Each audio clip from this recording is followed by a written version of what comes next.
I wasn't invited here. Of course not. But my company was hired to do the floral arrangements for a major client, and I hadn't paid much attention to the details. For the past 3 months, I've buried myself in work, leaving no time for anything else. Work is my everything. It's my refuge and the painkiller that keeps me from feeling anything at all. That's why I only realized where I was when I saw the event logo on the sign out front. A simple yet elegant logo with a C and V intertwined. I thought it looked nice until my coworker said, "Mr. Cullen West and Ms. Valerie Bray are a match made in heaven, aren't they?" In that moment, my whole world seemed to stop. My heart pounded so hard it hurt my chest. The feelings I'd been trying to suppress for 3 months came flooding out like a broken dam. I know how ambitious and alpha Cullen is. He left me for the business opportunity of a lifetime, a chance to partner with a media giant. And now, it's all right in front of me. I tried to take a deep breath to pull myself together, but the memories kept haunting me. I remember him telling me, "I can't do business without you by my side." But now he's putting a ring on a new Omega's finger. And that's where it all began. I tried to avoid everyone's gaze, especially Cullen's. I could feel his eyes on me frequently. I stood across from the main stage, decorated with the flowers I had arranged myself. Flowers used to announce his love for someone else. I watched him stand beside Valerie. They looked impossibly perfect. Valerie was a graceful Omega, more beautiful than anyone I'd ever seen. When she smiled at Cullen, her eyes were filled with unadulterated love. I wondered, why did he never look at me like that? Then the big moment arrived. The MC invited them onto the stage. Cullen took out a ring. I watched as it sparkled under the lights. I remember it was the same ring he'd had appraised to get a new diamond, telling me, "When my business succeeds, I'll have this made into our wedding ring." But now, he was putting it on Valerie. His hand slowly slid the ring onto her slender finger.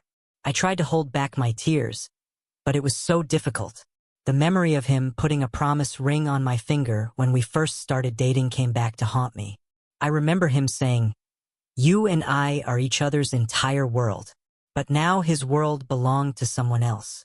Cullen looked at me. He acted as if he didn't know me at all. There was no trace of regret, no sign of love in his eyes. Only a coldness that made my heart ache. I couldn't believe the alpha I once shared a life with had become this person. But deep within the eyes that pretended to ignore me, I still saw a flicker of hesitation and pain, as if he didn't want this to happen, but it had to. I hurried away from that spot as fast as I could. The pain squeezing my chest was more than I could bear to stand and watch. I walked down the hall leading to the hotel's restrooms.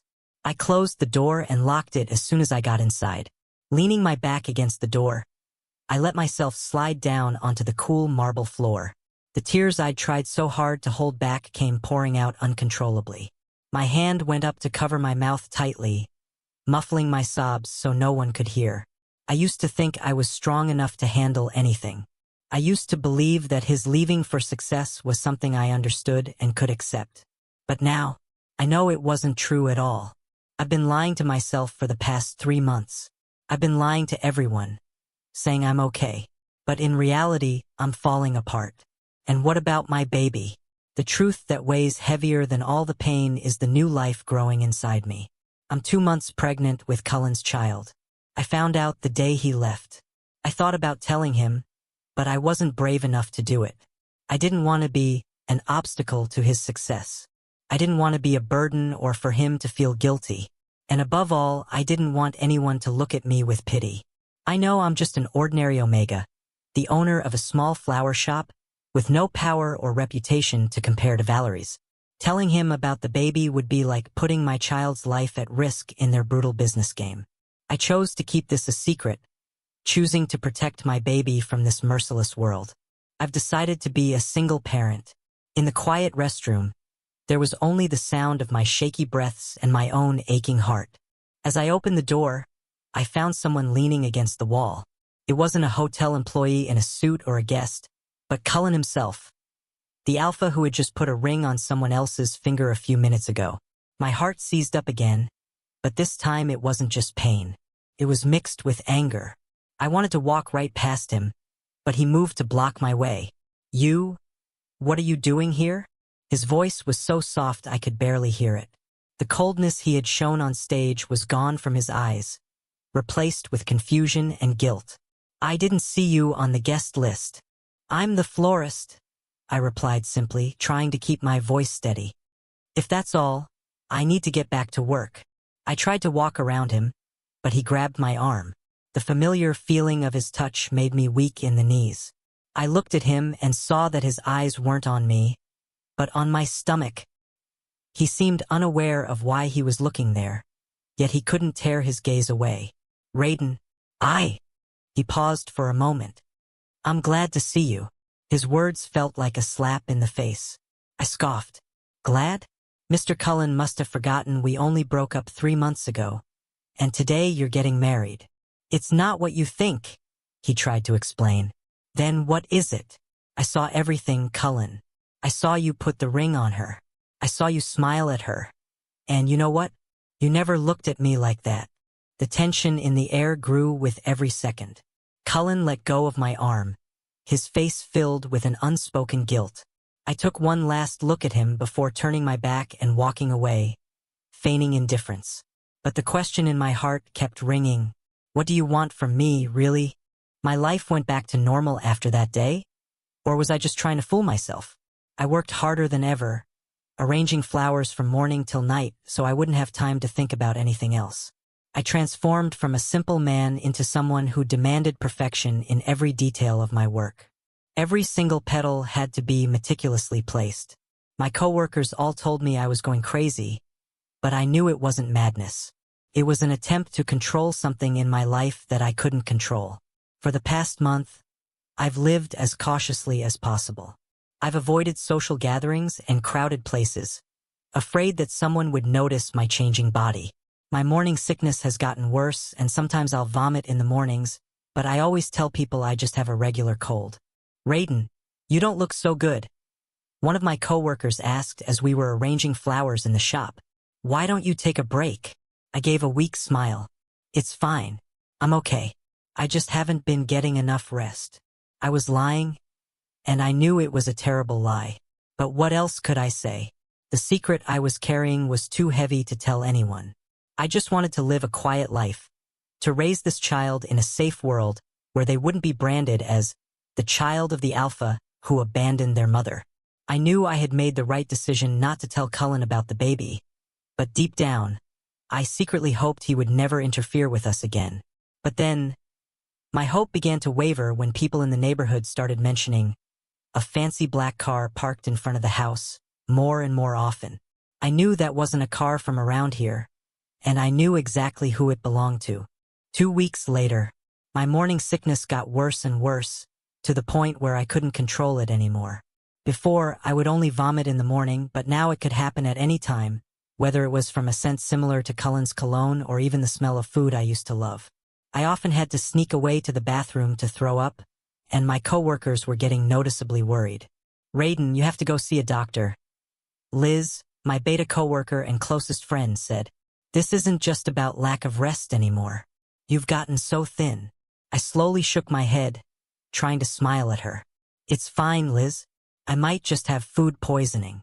I told another big lie, but this time I felt worse than ever because I was making someone who cared about me worry. But then, fate seemed to play another cruel joke on me. I suddenly felt so dizzy that the world in front of me started to blur. I tried to steady myself, but I couldn't. My body gave out, and I collapsed to the floor, losing consciousness. I woke up again in a hospital bed. The smell of antiseptic and the sound of the heart monitor made me feel uneasy. I looked at my arm, where an 4 drip was inserted, and what made my heart pound even faster were the words of the doctor who came to check on me. You're very lucky you made it to the hospital in time. The severe dehydration from vomiting could have affected your baby. The words stunned me. I tried to keep my face as neutral as possible, but the phrase your baby echoed in my ears. I looked at Liz, who was sitting next to the bed, and she smiled at me with relief. I was so worried about you. But the doctor said you and the baby are safe. I could only nod quietly. My heart pounded with fear. The secret I had been trying to hide was about to be revealed because rumors at work often reach people faster than you think. And I knew it would definitely reach Cullen's ears. After I was discharged from the hospital, I tried to get back to my normal life, but it was incredibly difficult. In addition to the morning sickness that persisted, the anxiety that the news would reach Cullen was another thing that made me uneasy. I was arranging flowers in the shop when Liz suddenly walked up to me, her face full of concern.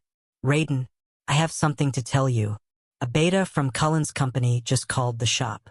He was asking about how you're doing and he asked about the rumor that you have morning sickness." My heart sank. I tried to remain calm and smiled at her. "Who was he? Did he say anything else?" "He said he was Cullen's secretary and that Cullen was very worried about you. He asked if you were okay and also tried to get your personal phone number." I slowly shook my head. A mix of emotions flooded my mind. Anger, confusion, and fear. I didn't want him to interfere with my life again. He had already chosen his path, and I had chosen to live quietly with my baby.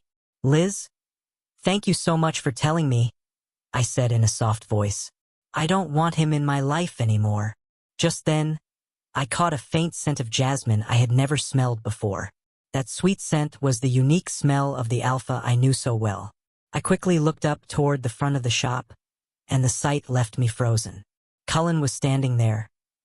He hadn't come inside, but he was standing outside the shop, looking at me through the clear glass. I could feel that he wasn't just looking at me, and in his eyes, I saw suspicion mixed with guilt. What was happening? Why was he here? He was an alpha with power and a bright future. He didn't need to care about an omega like me who was carrying his child. I tried to convince myself it was all just a coincidence. But then, something happened one day that made me realize it wasn't. I was checking the shop's bank account to do some bookkeeping when I was shocked to see a large sum of money had been continuously transferred into it. I had never taken on a job this big, and no client had ever been so generous as to transfer so much money. I tried to find the source of the funds, but I couldn't find any information. There was only a sender's name with the initials CW. I knew immediately who it was. Feelings of anger and pain flooded over me again. I wanted to scream at him, "Why are you doing this?" But I couldn't. I didn't want his money, and I didn't want any help from him. I didn't want him to think of me as a pitiful person or a problem he had to take responsibility for. I immediately transferred all the money back, along with a short message to him that read, "I don't need your help." But then, I suddenly received a reply from an unfamiliar number. "It wasn't meant as help. I just want you to know someone is still worried about you." I stared at the message with confusion, and I knew right away that he had never let me go. Not once. Seeing Cullen driving around my neighborhood and unexpectedly transferring money to me has me completely confused. I don't know what he's thinking or what he wants from me. I just kept praying he would stop. I didn't want to be in anyone's spotlight again, especially Valerie Bray's. But then, the awful feeling I got from her at the engagement party came back. She messaged me on the shop's email with a brief subject line that read, "I'd like you to do the floral arrangements at my house." I refused immediately, but she kept messaging me. The last one said, "I know you know Cullen West. Should we talk about this?" I felt like my whole world was about to collapse. I knew this was no coincidence, and she didn't just want flowers from me. I decided to delete all the messages and block her email immediately because I didn't want to get involved in their game anymore. Unbeknownst to me, my actions only made Valerie more certain of her suspicions. A new customer called the shop. He spoke strangely and asked a lot of personal questions. He asked if I had ever had an alpha as a partner and if I was happy. I tried to cut the conversation short and told him that I didn't do floral arrangements for weddings, but he kept pestering me. I started to feel an unseen danger. It was definitely not a coincidence. At the same time, the rumors about my illness began to spread throughout the business world because they came from one of Cullen's employees. The rumors were exaggerated until people in the industry believed I had a serious health problem. I didn't pay much attention to those rumors until a phone call came to the shop. It was a strange number, and the person on the other end didn't say anything. There was only the sound of faint breathing and someone who seemed to be listening in. It wasn't Cullen's voice, but I knew the number belonged to Valerie. I hung up immediately. My heart was pounding with fear. I knew I was being watched, but I didn't think she would go this far. I tried to keep my life as private as possible, but I knew that was no longer an option. I decided to keep the secret of my baby as deep as possible because I could feel that Valerie wanted to use me as a tool for something, and I didn't want my child to be part of this dangerous game. One day, a large package was delivered to my doorstep. There was no sender's name, only my name as the recipient. I opened the package out of curiosity, and what I saw shook my entire world. Inside the box was a thick folder. I opened it, and the first images I saw were of me and Cullen from the past. Pictures of us living together happily, of us embracing on a beach trip, and of Cullen sitting and reading to me when I was sick. Every single photo had been taken secretly, without my knowledge. I looked at them with a sharp pain, as the memories I had tried to forget came flooding back. But the picture that made me gasp and tear up was a hospital bill with my name on it and a pregnancy test result. I knew then that she knew everything. Valerie knew I was pregnant with Cullen's child. And the worst part was a short message written inside the folder. "Get ready for my birthday party." I knew immediately that she didn't just want to destroy me quietly. She wanted to destroy me in front of a crowd. After receiving the folder from Valerie, I spent several days holed up at home. I couldn't stop thinking about what she wanted from me.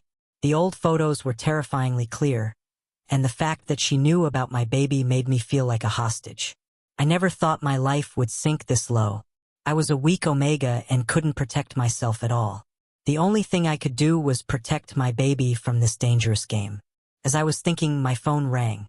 It was an unfamiliar number, but when I answered, I heard Valerie's cold, powerful voice.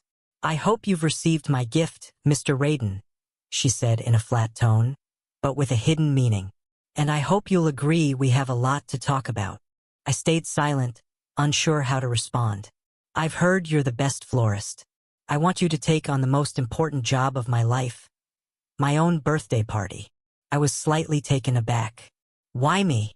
"Because you're the one who made Cullen the happiest, and I want him to see that an Omega like you is just a pitiful old thing. You'll be well compensated for this job, and you don't have to worry about the baby in your womb." Her words felt like a splash of cold water. She knew. She really knew about the baby. And it seemed she wanted to use my child as a tool to destroy me. I tried to refuse her immediately, but she continued. "I'll let you live a happy life with your baby, but you must come to my party and do as I say." "What do you want from me?" I asked hopelessly. "I want you to arrange the flowers at my birthday party so that everyone can see that Cullen chose the most perfect person, me." I couldn't sleep all night. I picked up my phone again, scrolling past Cullen's number, which was on my favorites list just a few months ago. I wanted to call him, wanted to tell him what was happening, but I couldn't. I chose to say nothing because I didn't want him to feel pity for me or see me as a problem. I decided to face this on my own. If she wanted to play a game, I'd play with her. I decided to call Valerie back, and when she answered, my voice was filled with a determination that hid my pain. "I agree to take your job," I said immediately, giving her no chance to speak. "But I have a condition." There was silence on the other end before she let out a small laugh. "An Omega like you dares to make a condition with me? I don't need any payment, but I want you to promise that after this party is over, you'll let me and my baby live in peace, and you will never interfere with us again." Valerie chuckled. "An interesting offer, but how can I be sure you won't back out at the last minute?" "If you thought I would, you shouldn't have used me in the first place," I replied confidently. "We both know I have more to offer you than just flowers. And you want Cullen to feel guilty for the rest of his life, don't you?" A brief silence followed. Valerie probably didn't expect me to be so bold with her. "Fine," she finally replied in a flat voice.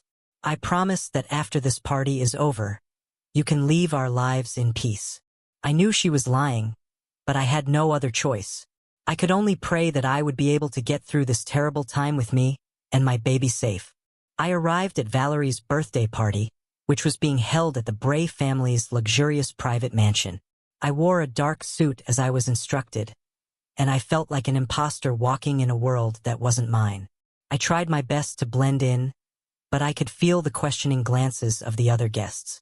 The atmosphere inside was extravagant, filled with the scent of expensive perfume and the sound of classical music, but I felt a chilling coldness lurking beneath it all.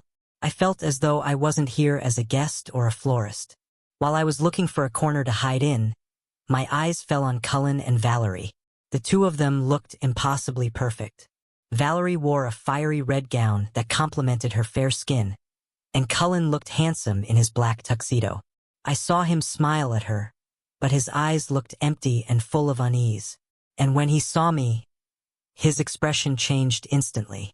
He looked shocked and confused. I tried to avoid his gaze, but I couldn't. It was as if some force was pulling us to look at each other again. And in his eyes, I saw the unspoken question, "Why are you here?" Just then, Valerie walked up to me with a dangerous smile. "Welcome, Mr. Raiden," she said sweetly, but I could feel the mockery in her tone. "I'm glad you came, and I hope you like the surprise I have prepared for you." Her words left me frozen. The lights in the hall slowly dimmed, and on the stage appeared Valerie in her formidable fiery red gown. She went up to the podium with a malicious smile and welcomed all the guests with a charming and confident voice. "Thank you all for joining me tonight, and to celebrate this special night, I have prepared a special video for everyone. A video that shows the truth about love." As soon as she finished speaking, a large projector screen behind her lit up. The image that appeared was of a young Cullen happily smiling with an Omega from the past. Picture after picture flashed on the screen, each one showing a shockingly deep love and bond. Everyone in the room was stunned by what they saw. But me, I felt like my heart was about to stop. The images on the screen were of me and Cullen, pictures of us on our beach trip, of us cooking in the kitchen, and of him patching me up after I cut my hand while arranging flowers. Every photo was put together to tell the story of our love. I felt hundreds of pairs of eyes on me, filled with suspicion. I wanted to run away more than anything, but my legs were too weak to move. "Cullen once told me he was an alpha with no secrets," Valerie continued with a mocking voice. "But I think this video is good proof that he lied. He lied to me." The image on the screen changed to a hospital bill that clearly showed my name and the pregnancy test results. Everyone in the room started whispering in shock, and in that moment, I felt a sharp pain in my stomach. I felt blood flowing out. I knew it wasn't good. I tried to hold myself up, but I couldn't. The pain in my stomach surged so intensely I could barely stand. The images on the projector screen kept flashing over and over, and the feeling of utter humiliation overwhelmed me until I couldn't breathe. I felt a warmth on my leg, and when I looked down, I saw a stain of blood seeping through my dark suit. Everyone at the party stared at me in shock and confusion. I heard the whispers growing louder, and I could hear Valerie's voice echoing from the stage. I knew then that she hadn't just intended to expose my secret. She had intended to destroy me and my baby. "Mr. Raiden, are you all right?" Valerie said, feigning concern, but her eyes were filled with satisfaction. "If you're not feeling well, you can go rest." Her words felt like a knife slicing through my heart. I tried to walk away, but my body was too weak to move. The last thing I saw was Cullen's face as he ran toward me, his expression filled with shock, and I heard him scream my name in a voice filled with pain. "Raiden! Raiden!" I looked at him, completely confused. I didn't know what he was feeling for me now. Love? Pity? Or guilt? But then the image in front of me began to blur, and I lost consciousness. In the darkness that seemed endless, I felt a warm touch supporting my body and heard someone's voice repeatedly calling my name. I slowly opened my eyes, and the first thing I saw was Cullen's face, filled with shock and pain. "Raiden, Raiden, what's wrong with you?" he said in a trembling voice, his hands holding me tightly. I felt like I was floating in the air. I could hear Valerie's scream of anger and the unending whispers of the guests. But I didn't care anymore. The only thing I was aware of was the warmth I had longed for months from this alpha. Cullen lifted me into his arms and ran out of the party immediately, not caring what Valerie screamed or if her friends followed. His eyes were no longer on anyone but me and my stomach. He carried me to his car swiftly and drove off at once. You're going to be okay. We're going to the hospital, he said in a voice full of despair. I looked at him, completely confused, and a question arose in my mind. Why was he doing this? Didn't he love me anymore? Why would he go this far? Just then, I felt the warmth of his hand holding mine tightly, and in his eyes, I saw a guilt he couldn't hide. He had chosen to destroy his own future to save me, and it made me realize that even though he had abandoned me, deep down, he had never forgotten me. I woke up again in a hospital recovery room. The antiseptic smell was still strong and nauseating. I looked around and saw Cullen asleep in a chair beside the bed. His hand was still holding mine tightly, just like in the car. I slowly pulled my hand away so as not to wake him. I looked at his tired face and felt a growing confusion inside me. When the doctor came in to check on me, he told me the baby was safe, but I needed to rest a lot and avoid stress. I asked the doctor, if I move to another state, will it affect the baby? The doctor was a little surprised but replied, if you take good care of yourself, there won't be any problems. After the doctor left, I decided to leave this place. I didn't want to be in a world full of games and power anymore. I didn't want my baby to face the chaos I was going through. I decided to start a new life somewhere where no one knew me, where I could raise my child in peace. While I was packing my things, Cullen woke up. When he saw me leaving, he rushed over to me. Where are you going? He said loudly. You're not well yet. I'm leaving this place, and I hope you won't follow me. Why are you doing this? He said, his voice trembling. I'm sorry I didn't protect you at that party. You couldn't protect me, Cullen, I replied, because if you really wanted to protect me, you wouldn't have left me in the first place. My words left him frozen. He could only stand there and look at me with an unspoken guilt. I walked away from him without looking back. I knew this was the best decision for me and our baby. I spent a full week traveling to a new city I wasn't familiar with. I chose a quiet town far away from the chaotic society I used to live in. I knew it was the right decision. I no longer had to face Valerie's deceit or the confusion in Cullen's eyes.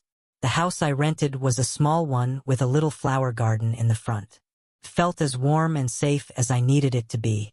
I started arranging flowers in the garden, spending my days and nights with them until physical exhaustion replaced my emotional pain. I felt alive again. I ate more, slept better, and my belly began to grow. I could feel the presence of my baby, and it gave me the strength to move forward. While I was living my peaceful life, I was still worried that Cullen would find me. But then, I was surprised when a close friend from my old city called me, full of excitement. Raiden, where are you? Turn on the TV, she said loudly. I was a little confused but decided to turn on the TV, and the sight left me frozen.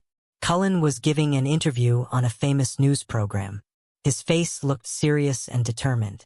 I wanted to turn the TV off, but I couldn't because his words completely shocked me. I'd like to officially announce that I have called off my engagement to Valerie Bray. I looked at him, confused. My heart pounded uncontrollably. I didn't know why he did this, but I knew he had destroyed the future he had dreamed of his entire life. When my friend called to tell me, I never thought Cullen would dare to do something like this. He was an alpha who valued success more than anything else in life. So why would he throw it all away? I saw him look straight into the camera. His eyes weren't filled with the guilt I had expected, but with a pain I had never seen before. I know this decision may confuse many people, but I can't lie to myself any longer, he said in a firm and resolute voice. The reporters on the show were stunned by his announcement. Valerie, who was standing beside him, turned pale. She tried to grab his arm, but he politely pushed her hand away. I once thought that success was everything in life. I once thought that working with a big, famous company was true happiness. But then I realized that love is not something you should trade for success. His words brought tears to my eyes. He had said what I had always wanted to say. He had thrown away everything he had built to chase after the love he had once abandoned. I didn't know why he was doing this. Was it for me, for the baby, or for himself? I hoped that, in the near future, I will be able to be a person who has love again, and to be with the person I should have been with from the very beginning," Cullen finished, his voice slightly trembling. He walked off the show without looking back at Valerie. I slowly turned off the TV and sank onto the sofa, exhausted. I didn't know what the future would hold. After I saw the news of Cullen calling off the engagement, I stayed home all day. I felt so confused. I didn't know how to feel, happy that he did it for me and our baby, but at the same time, in pain that he had to destroy his future because of me. While I was lost in my thoughts, my phone rang. It was Liz, my close friend from the old city. I answered with a little hesitation, and when she spoke, her voice was full of excitement. "Raiden, I can't believe Cullen did that," she said loudly. "Did you see the news? He humiliated Valerie on live TV." I was silent. "I saw it. The business world is in chaos right now.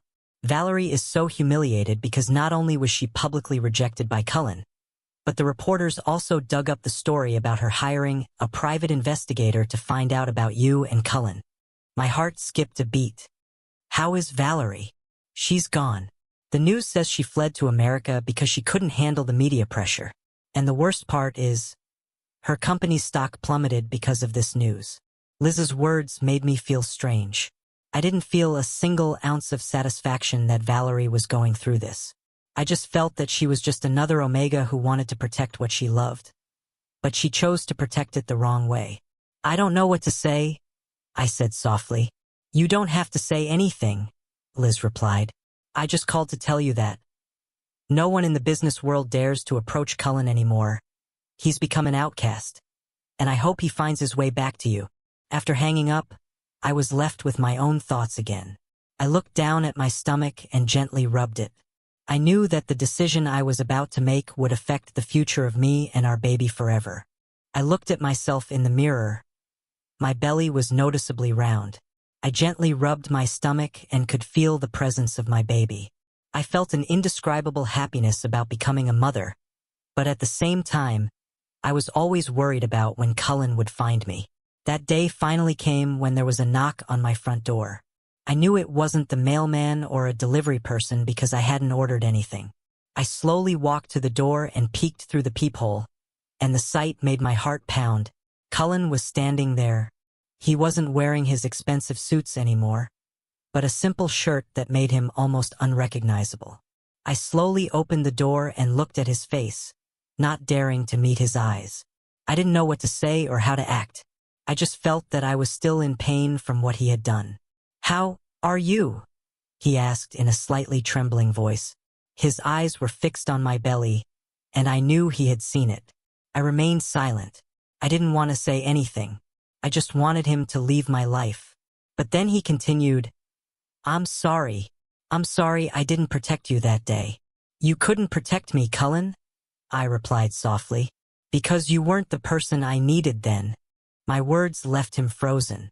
He could only stand there and look at me with a face full of guilt. I knew he wanted to say something, but he just stood there silently, looking at me. Silence fell between us. Cullen still stood motionless at the door of my house, looking at me with eyes full of guilt. I decided to invite him inside to talk things over because I didn't want anyone in the neighborhood to get suspicious of me. We sat down on the sofa in the living room of my small house, and the atmosphere remained just as awkward. I know I did you wrong," Cullen began in a trembling voice. I'm sorry I left you for a worthless success. You don't need to apologize, Cullen. You already got what you wanted, didn't you?" "No," he replied immediately. "I never got anything. I was never happy without you. And now that I've seen you and the baby..." He stopped for a moment and looked directly at my stomach.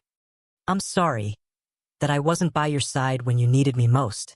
I never knew you were pregnant, and I never thought this day would come." He looked up at me, and his tears began to fall uncontrollably. "I'm not asking you to love me again.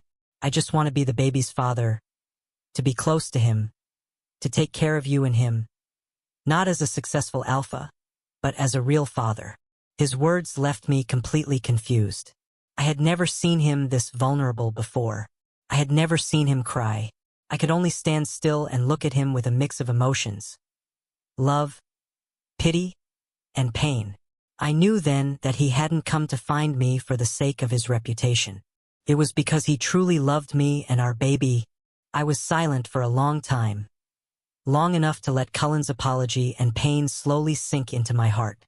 I looked at his tear-stained face and felt a sincerity I had never seen before. I knew he had changed. He was no longer the same Cullen who once chose success over love. But I wasn't ready to forgive him so easily. I took a deep breath and slowly said, "You want to be with the baby, right?" Cullen nodded immediately. "Yes, I want to be with the baby. To be his father." "All right then," I replied slowly.